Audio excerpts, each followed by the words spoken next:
Hello, শুভ দুপুর সবাইকে। আশা করছি সবাই ভালো আছেন। ঈদের পরে যদিও দুঃসহ গরম চারিদিকে, এই গরমের মধ্যে যেহেতু ছেলেমেয়েরা আছে, মেয়েটা চলে যাবে আগামীকাল ইনশাল্লাহ, তো তার জন্য একটু হালকা পাতলা রান্না করে দিয়েছি। ও মাত্র ঘুম থেকে উঠলো, ওর জন্য খাবার রেডি করা আছে। এই যে ও সকালে 2টো ডিম খায়, আর হচ্ছে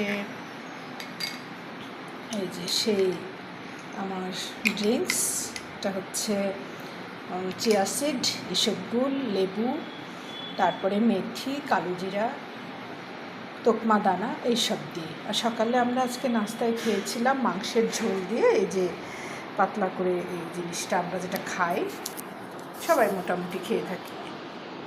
আর এখানে রান্না করা আছে আমার করলা ভাজি, একটু টেস্টটা বদলানোর জন্য।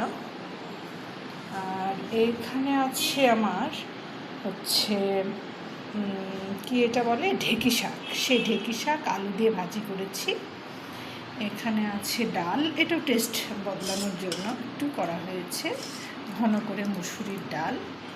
আর এখানে বানিয়েছি আমি পেঁয়াজু ভাতের সাথে খাওয়ার জন্য। আর এটা এখানে আম কাটা হয়েছে, তালশাঁস আনা হয়েছে, তারপরে লিচু, মানে সিজনাল যে ফলগুলো সেগুলো মেয়ে চলে যাবে, তো যার জন্য একটু করে করা হচ্ছে। আর মাংস এখনও গরম করা হয়নি, ভাত উঠিয়ে দেওয়া হয়েছে।